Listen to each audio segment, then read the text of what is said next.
Ao mesmo tempo em que metade dos brasileiros afirma ter mais de 3 relações sexuais por semana, praticamente a mesma proporção de pessoas no país está insatisfeita neste quesito.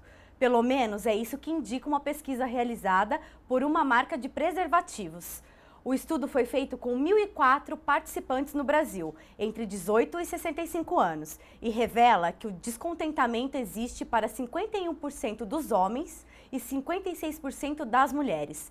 O tema é polêmico e cercado por mitos, tabus e preconceitos. E para esclarecer um pouco como anda a saúde sexual do brasileiro, no Momento Saúde de hoje está a ginecologista e obstetra, especialista em sexualidade humana pela Faculdade de Medicina da USP, a doutora Caroline Nakano Vitorino. Doutora Caroline, seja muito bem-vinda. Obrigada, Juliana. Agradeço o convite, tanto seu quanto da TV Câmara, para esse momento. Muito obrigada. Doutora, porcentagem um pouquinho maior aí da insatisfação feminina em relação à masculina. Por quê? Isso. Na verdade, eu acho que a gente precisa pensar na diferença que existe na atividade sexual entre homens e mulheres, né? A mulher tem um perfil de atividade sexual e de contentamento sexual vinculado às emoções. Os homens não, eles são mais práticos, mais objetivos, né? Possuem mais desejo, né? Mais desejo sexual, pensam mais na atividade sexual do que a mulher. Então, muito provavelmente, a insatisfação está vinculada a isso. Apenas também, segundo a pesquisa, apenas 22% das mulheres chegam ao clímax sexual, né? Que seria o orgasmo, durante a relação sexual. Essa pode ser uma das razões da insatisfação sexual feminina, no caso? Eu não costumo culpar, né, a insatisfação feminina só pela questão do orgasmo.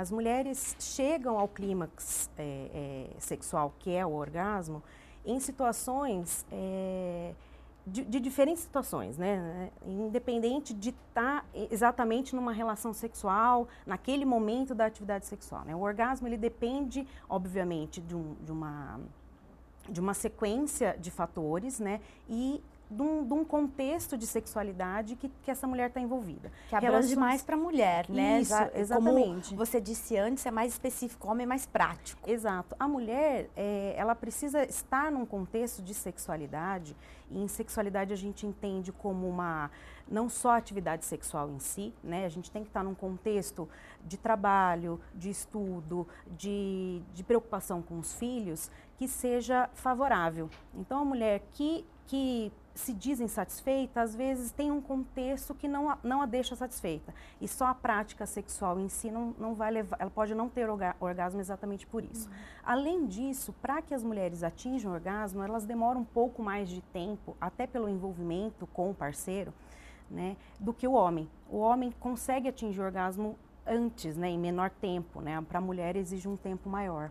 E que isso tudo interfere, todos esses fatores que você citou interferem com certeza para a mulher, né, Sim. especificamente.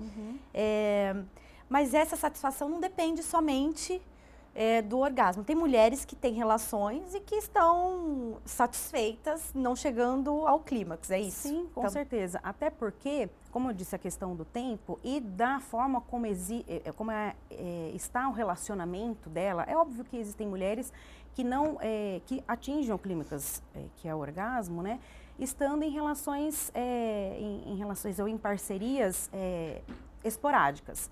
Mas existem mulheres que têm na relação e na parceria uma forma de satisfação muito grande, né, que independe do clímax em si, né? É óbvio que quando ela tem esse envolvimento, ela consegue ter uma parceria e umas emoções mais vinculadas que a levam ao orgasmo. O envolvimento contribui, então, Isso. né? Essas relações, hoje em dia tem muitas relações esporádicas, Exato. né? Então, essa relação de mais cumplicidade, parceria, contribui para que ela fique mais satisfeita. Isso. A gente costuma dizer o seguinte, para que a gente tenha uma resposta sexual adequada, né, existem etapas para que ela ocorra, né? A gente precisa ter a vontade, a partir da vontade, que a gente também chama de desejo sexual, a gente passa para a etapa da excitação, né? E aí a gente passa para o clímax, que é o orgasmo, e depois o relaxamento ou a satisfação, né? Que seria vamos supor, o término da relação sexual, né? A mulher, na verdade, ela possui essa visão linear, é um gráfico mais parecido com a satisfação do homem, né? A mulher, ela tem uma resposta sexual cíclica, né, que é descrita por uma terapeuta sexual, uma cientista chamada Basson. A gente possui uma forma cíclica de ter a resposta sexual, ou seja, num primeiro momento é muito parecido com o do homem, né, mas que a gente chama de desejo espontâneo, quer dizer, vem aquele desejo por gostar da pessoa, por achá-la atraente ou por qualquer outro motivo que a faça sentir atraída por aquele parceiro. Quando ela já está num relacionamento de um tempo, o desejo deixa de ser espontâneo para se tornar responsivo. Ou seja, ela pode não estar com desejo, mas se ela for estimulada, ela vai ter o desejo. Vai ter. Entendeu? Um namoro, um presente, flores, alguma iniciativa diferente do parceiro a torna responsiva ao desejo sexual. Doutora, e quais são os principais fatores, as principais causas dessa insatisfação sexual? Aí você pode abordar ou primeiro o feminino, ou da mulher ou do homem, se são parecidas, né? Se tem alguma coisa parecida um com o outro, assim, nessa situação. É engraçado porque os fatores, eles estão relacionados a uma série de coisas, né? Entendendo a sexualidade como um contexto na vida dessa pessoa, né? A sexualidade, segundo a Organização Mundial de Saúde, é um dos pilares do nosso contexto de qualidade de vida, do nosso conceito e contexto de qualidade de vida, né? Então, quando a pessoa possui uma insatisfação na área sexual, a gente precisa abordar outras áreas, né? Óbvio que o indivíduo está inserido num contexto social, religioso, de trabalho, né, e econômico, então tudo isso influencia a área sexual, né? Eu costumo colocar que acho que os mitos e os tabus são as principais causas de insatisfação, né? Quando a gente coloca essa pesquisa da Durex, por exemplo, ela traz que 7% das pessoas não tem problema em falar sobre sexo. E os outros 93%? É muito, né? Muito. Né? Quer dizer, e hoje em dia ainda, né, que tudo mais moderno, tudo é mais conversado, tem tanta informação, internet, parece que tudo, os relacionamentos são mais abertos, né? Entre pais e filhos, eu digo também de conversar, né? Do filho ter mais liberdade com o pai. Exato. E vice-versa. E parece um número estranho para os dias de hoje, exato, né? Exato. É engraçado porque essa pesquisa, ela coloca, e outras pesquisas também apontam isso, né? Que mais de 80% dos brasileiros têm pelo menos uma relação sexual por semana. Sendo que 50 e poucos por cento, 52, se não me engano, 53%, tem de 3 vezes relações sexuais por semana e em torno de 30 e poucos, uma relação sexual por semana.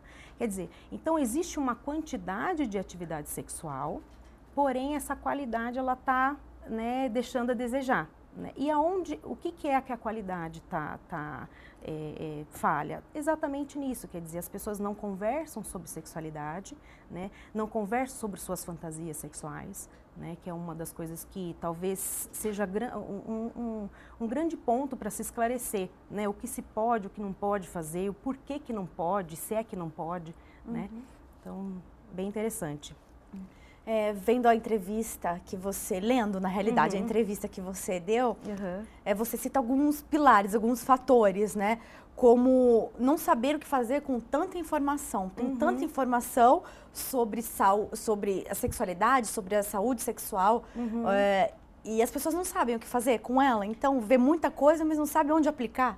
Recentemente eu estava lendo uma pesquisa, na verdade, uma reportagem a respeito da pornografia, né, dos vídeos e tal. Cada vez mais se tem acesso a isso. E tem alguns estudiosos vinculando a queda do desejo, né, ao número de exposição à pornografia.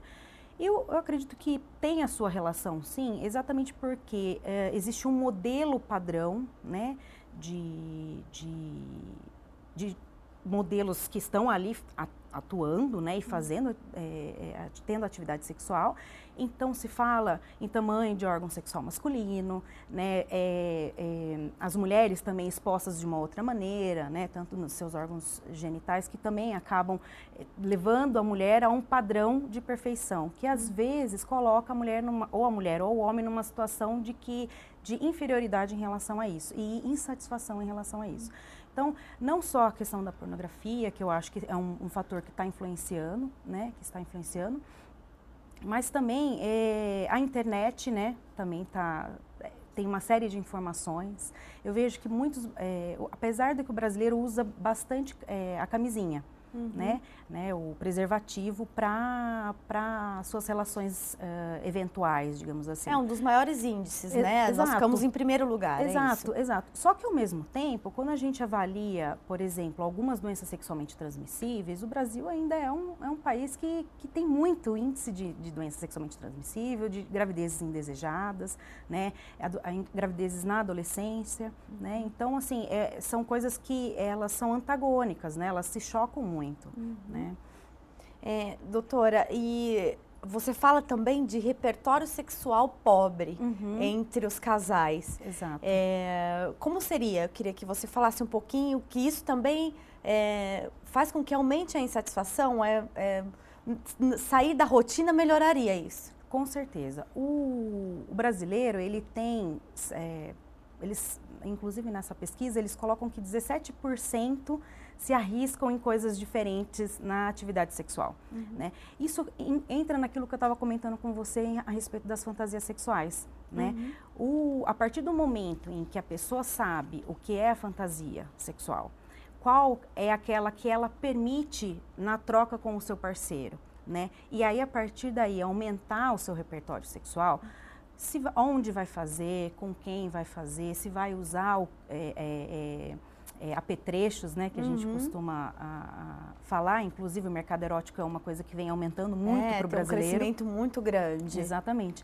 E a partir desse momento é que o casal, seja ele um casal heterossexual, homossexual, ou quando tem outros indivíduos envolvidos na prática, é que tem que se estabelecer exatamente a questão desse repertório, né? Quer dizer, o que está falho ali, que não está fazendo com que essas pessoas vivenciem a sexualidade de uma maneira mais livre, né? E sem discriminação, sem questões que impeçam que a pessoa tenha uma satisfação. O que estaria dentro desses mitos, que são as coisas que interferem também na saúde sexual? O que seriam esses mitos, ou os tabus, também, que seriam esses mitos e tabus que interferem na atividade sexual do brasileiro? A nossa sociedade, ela se formou de uma maneira muito arcaica, né? Nós temos, apesar de ter uma miscigenação muito grande, né, de índios, negros e europeus, a gente fez uma miscelânea muito grande na nossa estrutura social. Só que, por conta disso, nós temos uma série de tabus aí em relação à religiosidade, formação política, né? Por exemplo, a infidelidade é uma coisa que ainda causa um certo desconforto para ser falado ou discutido. Independente se é certo ou errado, as pessoas precisam falar sobre isso, né? 91% das mulheres, né, não são absolutamente contra a infidelidade, comparado a 78% dos homens, né? Sendo que 18% dos homens admitem já ter traído e 8% das mulheres admitem ter traído. Quer dizer, os homens traem mais. Traem mais e perdoam menos também. Então, infidelidade porque é uma cultura patriarcal, exato, né? Exato. A gente vive nisso, né? Numa cultura patriarcal. Então, o que é comum para o homem, para a mulher, às vezes, é um grande tabu, né? Um grande tabu para ser enfrentado, para ser... Exatamente. Eu acho que a sociedade está mudando muito, né? Em função... obviamente, do que a gente tem visto aí, do espaço que a mulher está ganhando no mercado de trabalho. A pílula anticoncepcional veio, né, e desde então veio com uma força muito grande para essa mulher que decide a hora em que ela quer ter filhos. Então, ela consegue ter mais... ela consegue ter domínio sobre a atividade sexual dela, né? A partir do momento que ela tem uma relação e não para procriar, como teoricamente a nossa estrutura foi formada, teria que ser, né? ela tem uma independência nessa parte, né? E isso tudo gera uma necessidade de transformação. E mesmo assim ainda, né, o índice das pessoas que têm tabus, né, em relação a isso como você disse, 93%, né? Isso que ainda... Doutora, a insatisfação também pode estar ligada à correria do dia a dia, à nova vida moderna que as mulheres e os homens levam também? Com certeza. Isso daí, para mim, é uma das grandes causas, na verdade. A gente está muito vinculado a tempo, à necessidade de produção, né? A gente precisa ser um excelente... nosso trabalho tem que estar perfeito, a escola, os meninos não podem ter erros e falhas. Então, a gente está construindo uma ditadura, por exemplo, da beleza, né? Então, você cria um molde de que tudo tem que estar perfeito e cria-se um molde da perfeição sexual. Só que no dia a dia, na convivência, isso tem que ser vivenciado e ser... estimulado de uma maneira que a pessoa consiga realmente se satisfazer, né? Que os casais, no caso, consigam se satisfazer. Tem que ser uma adequação, né? Exato, tem que se adequar exato. E o casal e saber, né, horários e melhor jeito né, de como fazer. Nós vamos para um breve intervalo e já voltamos com mais Momento Saúde. Fique por aí. Você fica constrangido quando encontra uma pessoa com deficiência? Então, está na hora de mudar. Deficiência não é doença e essas dicas são para você. Ao encontrar uma pessoa cega, toque em seu braço e se apresente antes de começar a conversa. Para caminhar, coloque a mão da pessoa cega no seu ombro ou no cotovelo dobrado. Deixe que ela acompanhe o seu corpo e avise com antecedência sobre a existência de barreiras. Nunca faça carinho ou dê alimentos ao cão-guia. Ele está trabalhando para o cego e não pode ser distraído. O cão-guia também pode entrar em qualquer ambiente público. É um direito garantido por lei. Cidadania é saber conviver com as diferenças.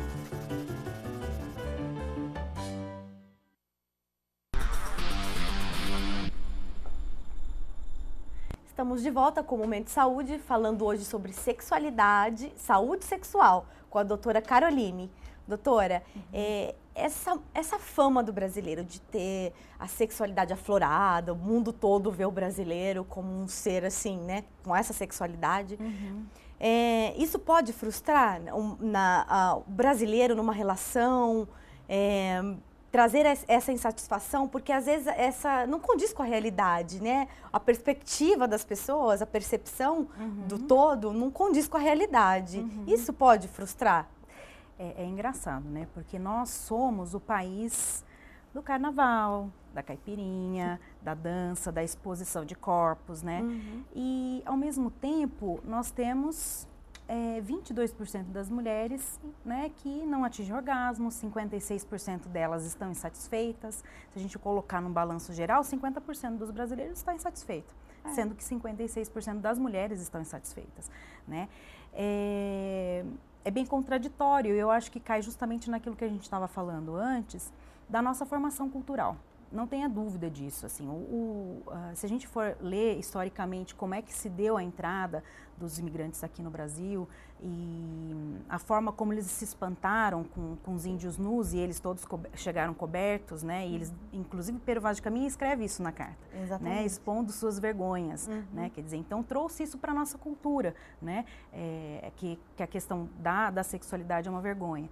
Grupos indígenas estabeleciam a poligamia de uma maneira natural, né? Sendo que a nossa cultura, por ter adquirido tanto a cultura religiosa, né, que traz o casamento como algo normativo, algo que não se pode estabelecer relações fora desse matrimônio e tudo mais, faz com que o brasileiro se sinta nessa questão dúbia da sexualidade, né, de um povo extremamente extrovertido, né, aberto, mas na intimidade não tanto, né, na intimidade não. Não tanto, é verdade. Doutora, a porcentagem também, já falando nisso, a porcentagem de homens, né, da mesma pesquisa que a gente viu, homens com problemas de ereção são de 30% a 45%, dependendo da faixa etária. É um índice alto também, né? Está correlacionado a essa insatisfação? Sim, sim, com certeza. Muitas vezes a insatisfação, ela vem através da mulher, mas ela é de origem masculina, né? Muitas vezes um homem com disfunção erétil, né, leva uma mulher a uma insatisfação do desejo, por exemplo, né? Então o casal está disfuncional, né? 30% a 40% é um número alto mesmo, né? As causas da disfunção erétil são múltiplas, na verdade, desde causas de origem psicogênicas, ou seja, por questões psicológicas mesmo, e causas orgânicas, né? Você pega homens acima de 50 anos, em que tem alguma outra doença crônica, cardiovascular, né? No caso, hipertensão e diabetes, são homens que tendem a ter um maior número de falhas, né? Exatamente porque existe algo orgânico que está levando a isso. Existe tratamento, né? Existe uma necessidade de procura de um profissional para que se trate isso, né? Para que ele volte a ter a sua participação na atividade sexual. E isso para o homem ele é muito complicado, porque o homem tem toda a questão social de potência, né? E aí, a partir do momento em que ele perde a potência sexual, na questão da disfunção erétil, isso acaba levando a quadros de depressão e outras coisas que estão associadas. E demoram muito para procurar, né? Exato. Um atendimento para ver o que está acontecendo. Falar, vai passar, e acaba prolongando, e aí ele fica insatisfeito, né? A sua saúde sexual, né, deteriora, baixa, e consequentemente a da mulher também. Sim, com nessa certeza. situação. E aí, consequentemente, também a mulher, para chegar ao clímax, só 1/3 da população feminina já teve, né? E muitas reclamam também de falta de desejo sexual. E isso seria um dos fatores também, né? Sim, sim. Porque a partir do momento que a gente entende que a atividade sexual, ela exige uma parceria, né? A partir do momento que um dos lados da balança não está no mesmo, em conexão com o outro lado, né? Se a mulher está com alguma dificuldade, o homem também vai enfrentar essa dificuldade e vice-versa, né? Acho que a questão da procura por um profissional cai justamente naquilo que a gente estava falando, quer dizer, não se fala sobre sexualidade. Então, a partir do momento que não se fala, não se acha problema.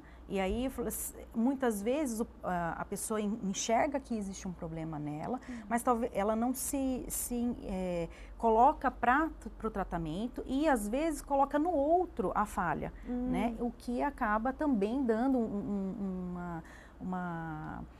uma falha no casal maior, né? Quer dizer, aí começam os desentendimentos e coisas desse tipo. Não existe culpado, então, entre o homem é culpado pela falta de desejo da mulher, ou a mulher é culpada pela falta de desejo do homem? Não existe culpados. O desejo sexual feminino, ele é muito sutil, né? Na verdade, a mulher que, por exemplo, a gente sabe de casos e atende casos de mulher que passa um dia brigando com esse parceiro. É óbvio que na hora de ter uma relação sexual, ela não vai estar satisfeita e nem vai estar com desejo para isso, né? Então, acredito que a relação entre o casal, a parceria, como eu disse, né, ela tem que estar em fino ajuste, né, o tempo todo, exatamente para que isso ela seja modulado, é como se fosse cada dia um novo dia, né? Assim, eles realmente como se eles estivessem se conhecendo, se conquistando, porque isso muda a questão do desejo. A mulher muda muito em relação à questão hormonal, né? Os hormônios femininos, e principalmente no período da menopausa, atrapalha o desejo sexual da mulher. E, doutora, essa não existe culpados, né? Tudo bem, vamos, bola pra frente o casal aí. E nessa relação, o que pode ser feito para minimizar esses efeitos, assim? O que pode ser, o que você instruiria, por exemplo, nessa falta de desejo, o casal conversar mais, na realidade, falar um com o outro sobre o que passa, como não tem muita conversa, você já disse que não tem muita conversa, o casal conversar ajuda muito? Eu acho que principalmente o diálogo, é fundamental o diálogo. Como a gente comentou, essa correria do dia a dia tem impedido com que os casais conversem, né?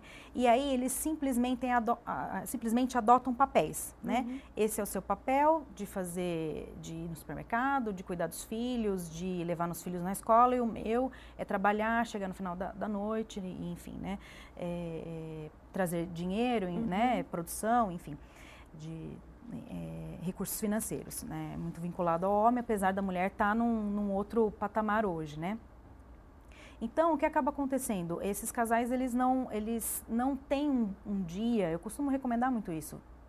Apesar isso que eu ia te perguntar, tem muitos casos no seu consultório que a mulher vem e reclama, olha, eu não tenho um diálogo, e o que eu posso fazer para aproximar, para estreitar esse tipo de diálogo? Na verdade, o que eu costumo dizer é o seguinte, vocês têm que ter um dia que seja de vocês. Independente se tem filho, se tem cachorro, se tem papagaio, se tem sogra, o que tiver, né? Tem que ser um dia que é do casal, né? É o dia do namoro que eu costumo falar, né? Pelo menos um na semana, né? Não dá, se puder ter mais, em função da rotina, às vezes não consegue ter, mas tem que ter um dia, que é para ir ao cinema, é jantar, é fazer uma viagem curta, que seja, né? Qualquer coisa que estimule essa relação dos dois, entendeu? E, doutora, cerca de 40% dos entrevistados dessa pesquisa disseram se dedicar de 6 a 15 minutos para as preliminares. É um outro ponto também, né? A mulher precisa muito mais do que o homem. É um tempo considerado bom? É um tempo satisfatório? Porque tem que ser para os dois, né? Para não entediar o homem e para que a mulher consiga relaxar o suficiente para ter uma relação legal, bacana. Isso, exatamente. A questão das preliminares está muito mais envolvida com a questão do desejo na mulher, né? Como eu te disse, o desejo sexual feminino, a partir do momento que ela está numa relação mais longa, ele passa a ser responsivo. E as preliminares são fundamentais nesse momento, né? Porque é diferente, por exemplo, de uma mulher que está namorando e vai encontrar um namorado à noite, ela vai se preparando para esse encontro. É diferente de quem convive junto, entendeu? E aí, no caso da que vai encontrar, o desejo dela é espontâneo e a outra é o responsivo. Não que a gente coloque sempre nos dois balãozinhos, essas coisas se misturam, né? Mas só que para o relacionamento já de longo tempo, precisa dessa questão das preliminares. Tanto é que eu faço sempre um comparativo e comento isso, né? As mulheres, elas têm toda a questão da fantasia, né? De imaginar, de pensar, de sentir, tanto que necessitam desse processo e tanto que gostam mais de ouvir contos eróticos. Os filmes elas preferem os filmes eróticos ao filme pornô, como o homem prefere, porque o filme pornô ele é mais direto, né? O filme erótico tem todo um contexto e a mulher precisa desse contexto. Para a mulher é mais interessante esse contexto, estimula mais. Exato. Doutora, essa insatisfação pode virar patologia de alguma forma? Esses sentimentos misturados, né? Pode virar de alguma forma alguma patologia física que a pessoa tem? Com certeza. A gente coloca a insatisfação sexual, né, quando ela está muito importante, né, a gente coloca numa classificação chamada de disfunções sexuais, né? E as disfunções, elas podem estar relacionadas ao desejo sexual, né, à excitação, né, ao orgasmo, né, então que a gente fala de ausência de orgasmo, que é a anorgasmia, né, e problemas no período refratário, que seria na hora do relaxamento. Né? Então, todas essas fasezinhas você pode encontrar uma insatisfação e uma disfunção, né, sexual especificamente. No caso dos homens, as principais são a disfunção erétil e a ejaculação precoce, né? A mulher é o desejo sexual, sem dúvida, né? É óbvio que dentro desse panorama inclui-se também a dor na relação sexual, né? Que é chamada de dispareunia, né? Tanto para o homem como para a mulher recebe o mesmo nome. Né? É muito comum. É comum, tem uma certa prevalência, vamos dizer assim. A gente ouve, vê, a paciente vem no consultório se queixando de dor. É óbvio que a gente precisa afastar patologias orgânicas mesmo, né? Desde infecções ou cirurgias prévias que podem estar levando a quadros de dor, né, na hora da relação sexual. É mais comum para as mulheres depois da menopausa? Sim, essa dor? O desconforto na relação sexual é muito comum para a mulher na menopausa, exatamente porque a gente tem uma queda do hormônio chamado estrogênio. O estrogênio é o nosso, digamos assim, é o totem da mulher, né? É um hormônio que nos dá vivacidade, né? Nos dá saúde óssea, né? E ele dá a parte de lubrificação na região dos órgãos genitais, né? E inclusive está relacionada à presença do desejo sexual, né? A partir do momento que a mulher entra na menopausa, esse hormônio cai muito, né? A gente deixa de produzir. Com isso o desejo também. Também, né? É óbvio que a mulher que tenha essa queda importante, ela começa a ter sintomas importantes da menopausa, né? Ela precisa ser tratada, né? E tem terapias hormonais que são adequadamente indicadas de acordo com a paciente, né? Existem pacientes que precisam receber essa terapia, outras não podem receber por questões de contraindicação absoluta, mas as que podem receber, devem receber. Isso traz qualidade de vida para essa mulher, não só do ponto de vista sexual. Nós vamos para um breve intervalo e já voltamos com mais Momento de Saúde.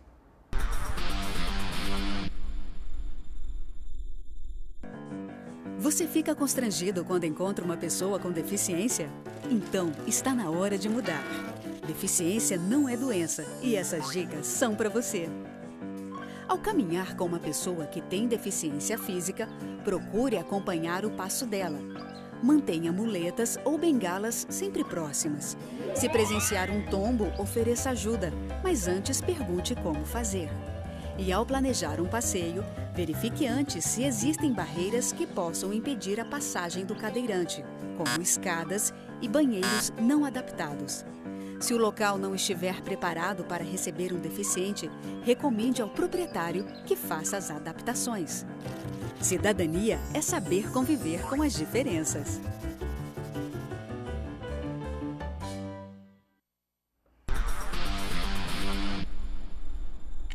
Estamos de volta com o Momento de Saúde, falando sobre saúde sexual hoje com a doutora Caroline.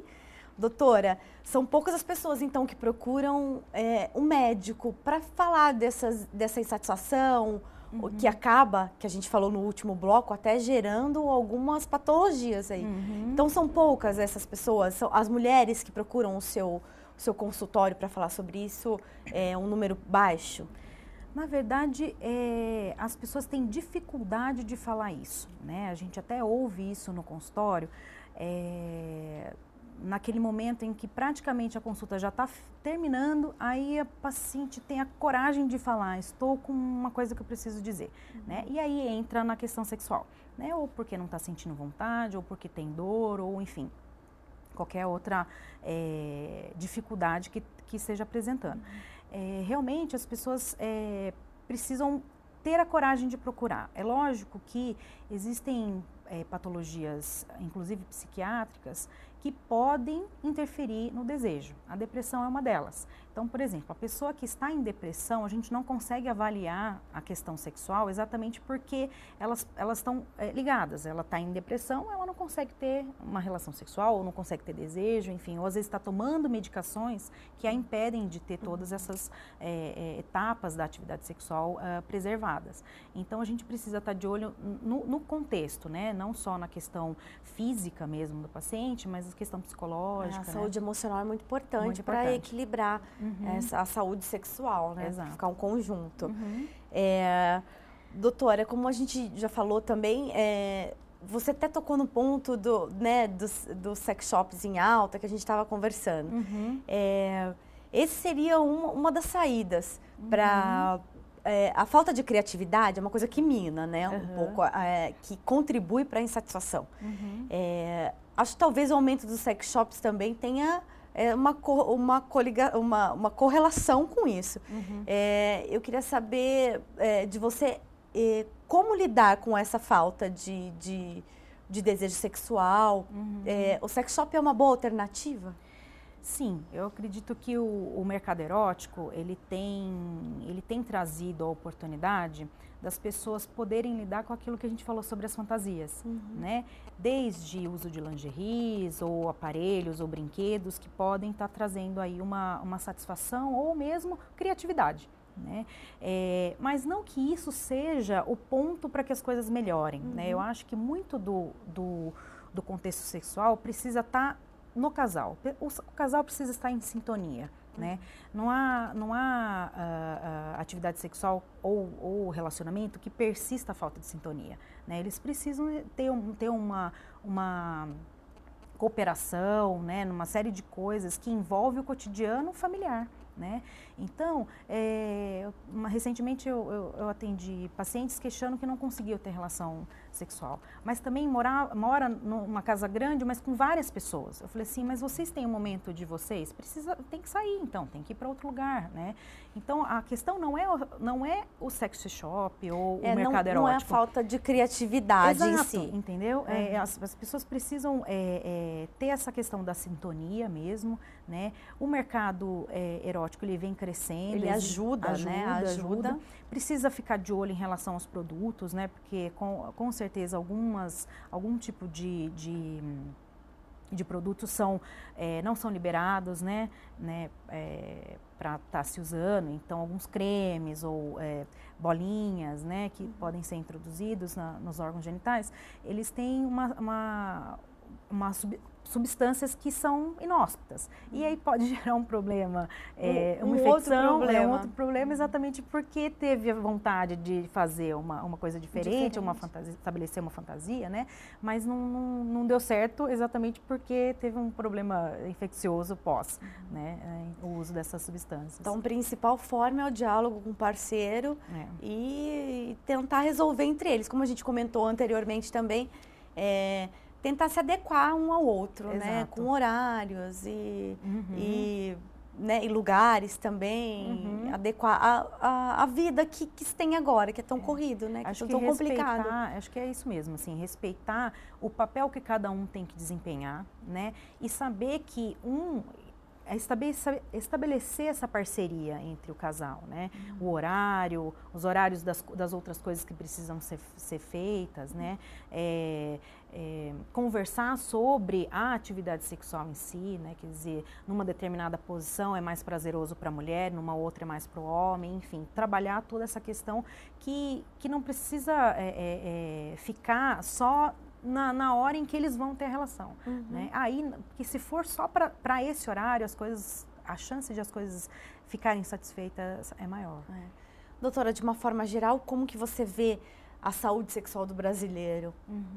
De uma forma geral, tanto para a mulher quanto para o homem? É engraçado porque eu acho assim, você consegue, o brasileiro consegue enxergar que a saúde sexual faz parte do contexto da vida, né? Que melhora humor, diminui estresse, né? Acaba dando valor para o parceiro mutuamente, né? Quer dizer, ele dá valor para ela dá valor para ele, né? Mas ao mesmo tempo, eu noto que algumas poucas coisas precisam ser mudadas para que as pessoas estabeleçam um melhor vínculo com o parceiro e melhor parceria com esse parceiro, né?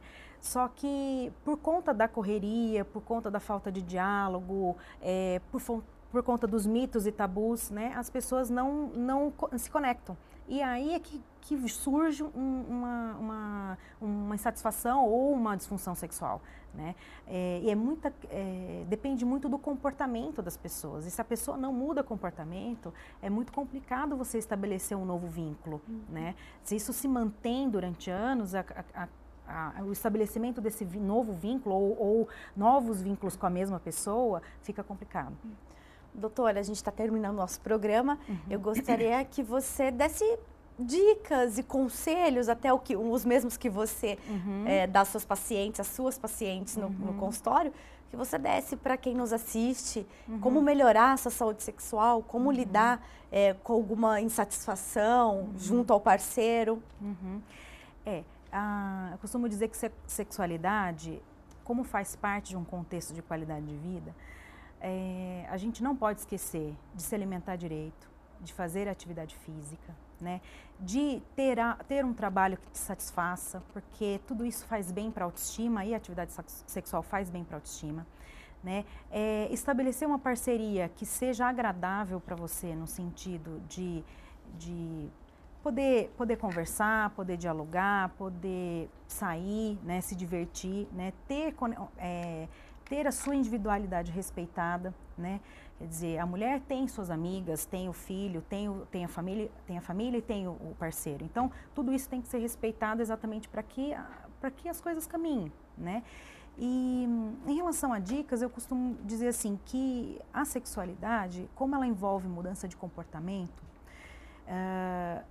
precisa de tempo, né? Precisa se sentar, conversar, estabelecer quais são as metas onde se quer chegar, né, na questão da sexualidade, porque às vezes você tem, por exemplo, um parceiro que tem uma disfunção erétil ou então uma ejaculação precoce, e existem etapas do tratamento que dependem de ambos, não só de um ou de outro. E aí, às vezes, o que as pessoas querem? Do mesmo jeito que elas querem comida rápida, corpo sarado rapidamente, elas querem um resultado sexual rápido. Não vão conseguir. Não é assim, nem sempre é medicamentoso. Muitas vezes exige medicação, exige substâncias que para poder mudar esse quadro. Mas não é ela tão somente que vão resolver esses quadros de disfunção sexual. O corpo também, você citou agora o corpo fora de forma. Tem muita gente que tem vergonha do parceiro. Isso acontece muito. Isso. A autoimagem e a imagem do parceiro, ela é importante para a questão da atividade sexual. Para o homem, eles ligam, não são todos que ligam para isso, né? Se você for perguntar, né, a maioria não se preocupa com isso em relação nem com ele, nem com a mulher. Então, a vaidade no homem está mudando, né? Mas só que ele não é a primeira coisa que ele, vamos dizer assim, ele se vincula para estar tendo uma relação sexual, né? É óbvio que uma mulher que está mais aparente, né, se veste bem, está vaidosa, é visível para o homem isso, né? Porque ele é muito visual, como você já comentou antes. Exato, o homem é extremamente visual e a mulher é auditiva, né, e tátil, né? A gente costuma dizer que o tato e a audição para a mulher, para a relação sexual, é muito mais intensa, né? Para o homem é a visão, sem dúvida nenhuma. Então a mulher acaba ficando desconfortável, por exemplo, se está um pouquinho fora de forma, ela fica desconfortável em relação ao parceiro. O homem já não liga muito, mas a mulher já a autoestima, já um pouco mais. Assim. A autoestima para a mulher, ela é bem importante, né? A mulher precisa estar bem com o corpo para poder também ter uma relação sexual, digamos, mais prazerosa, assim, né? Mas, obviamente, que nem sempre isso é o principal fator, né? Acho que é importante, né? Eu acho que mais do que você ter um corpo, você precisa ter uma saúde em ordem. Então, se você faz uma atividade física, se você se alimenta, o corpo é só consequência, né? E o emocional também é uma consequência, né? Exatamente. Estar bem. Exato. A gente, com a atividade sexual e com a atividade física, a gente produz substâncias neuroendócrinas, né, que são hormônios, que nos dão a sensação de satisfação, né, bem-estar e tudo mais. Então, essas substâncias, elas são gradativamente viciantes, vamos dizer assim, né? Quanto mais você faz, mais você quer fazer, né? E aí vai ficando cada vez mais prazeroso. Então, tá bom, doutora. Então, o conselho geral é se cuide. Exato. Se cuide mentalmente, fisicamente, para que sua saúde sexual também reflita na sua saúde sexual. Sim, sim. É óbvio que existem situações em que precisa de uma intervenção, às vezes até cirúrgica, né? Mas boa parte dos casos a gente consegue tratar com mudança de comportamento e vez ou outra com uso de medicação, né? Mas a maioria precisa realmente de se estabelecer esse vínculo que eu comentei antes, conversar, né? Saber o que cada parceiro tem em relação à própria sexualidade, né? Porque para você lidar com a sexualidade do casal, né, cada um tem que estabelecer o que a sexualidade significa para cada um deles, né, individualmente. Então, é muito importante que isso esteja bem alicerçado, vamos dizer assim, né. É óbvio que muda com a questão da sociedade. Se você viaja para países da Europa, por exemplo, é muito diferente, né, a forma como se encara a sexualidade. Como se lida com a sexualidade, o nudismo é totalmente diferente, né. Verdade. Doutora, quero agradecer muito a sua presença aqui, muito obrigada por estar conosco e aguardo uma próxima visita, porque foi muito bom, foi muito interessante a nossa entrevista. Obrigada, Juliana. Eu que agradeço. Eu acho que toda forma de informação, e eu acho que o jornalista tem muito essa função, né, de trazer a informação para as pessoas de uma maneira mais clara, né, e eu gosto muito de poder fazer essa parte. Eu acho que essa função, a gente é médico e a gente tem uma função dentro do hospital, dentro da nossa prática, mas a informação, ela é fundamental. Então, muito obrigada, eu que agradeço a oportunidade. Obrigada, doutora. Nós encerramos o Momento de Saúde de hoje.